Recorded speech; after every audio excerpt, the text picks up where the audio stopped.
Opposition leader in Maharashtra Assembly and former CM Devendra Fadnavis today claimed that he had been questioned by police about the breach of Official Secrets Act and was treated like he was the accused.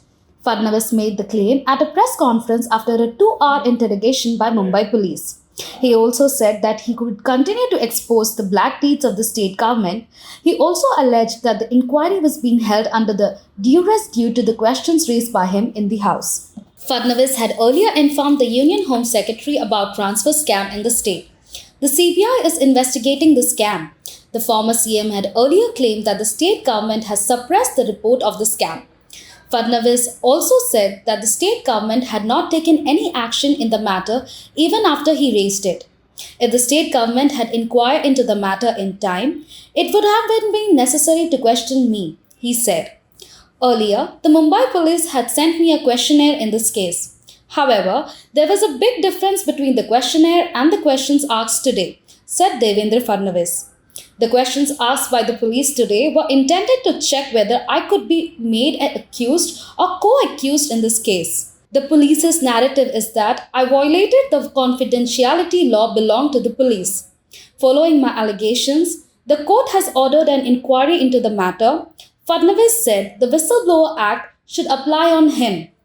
Fadnavis was questioned by Mumbai police in a case concerning alleged illegal phone tapping. On the basis of a complaint by the State Intelligence Department, a case was registered under the Official Secrets Act at Mumbai's BKC Cyber Police Station last year against unidentified persons of allegedly illegally tapping phones and leaking confidential information.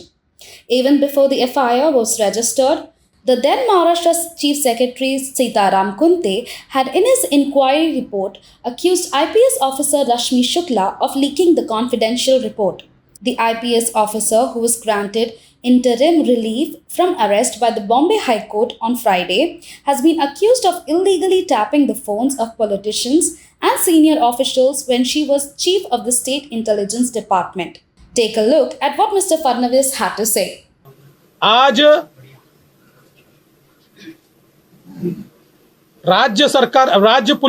Mumbai police की ओर से एक team मेरे पास आई थी।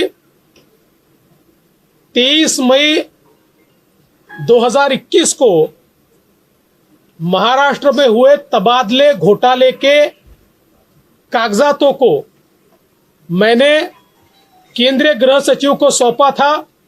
एक press conference की थी, उसमें covering letter दिखाते हुए बताया था ये सारा सेंसिटिव मटेरियल मेरे पास है।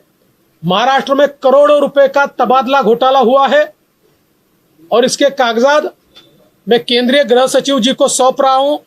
उसी दिन मैंने उनको सौंपा था। उसके बाद उससे बौखलाई हुई सरकार ने एक गुना दाखिल किया कि कागज बाहर कैसे गए, और उस सिलसिले में आज मेरे पास मेरा स्टेटमेंट रिकॉर्ड करने टीम आई थी।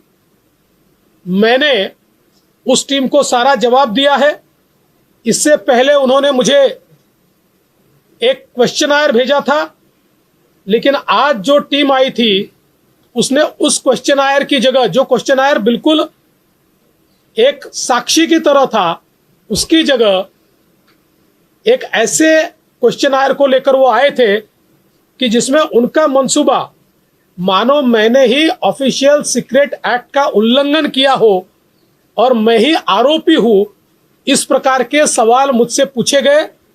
लेकिन मैंने सारे सवालों का जवाब दिया है और मैंने उनको साफ बताया है कि मैंने कागजात ये प्रेस को नहीं दिए हैं, मैंने प्रेस में अनाउंस करके कॉम्पिटेंट अथॉरिटी को दिए हैं।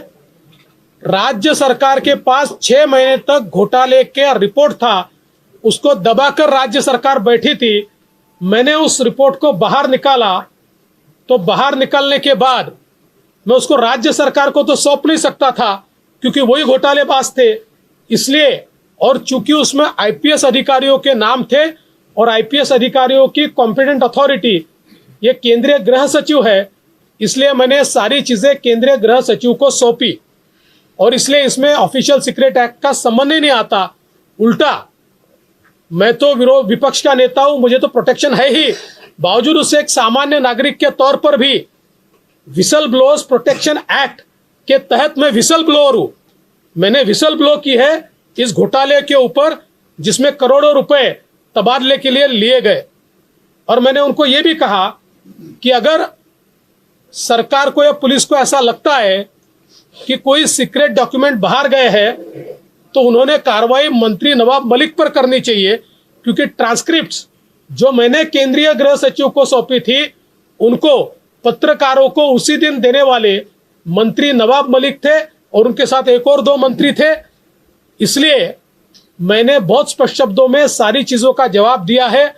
मुझे ये लगता है कि जिस प्रकार की बातें मैं लगातार सदन में उठा रहा हूं, जिस प्रकार से सरकार के मंत्री की दाऊद के गुर्गों के साथ हिस्सेदारी मैंने दिखाई, जिस प्रकार से सरकार के विपक्ष को केसेस में फंसाने के षड्यंत्र को मैंने ध्वस्त किया, इससे बौखलाई हुई सरकार ये मानती है कि इस प्रकार का नोटिस देकर मुझे दबाव में वो ला सकेगी।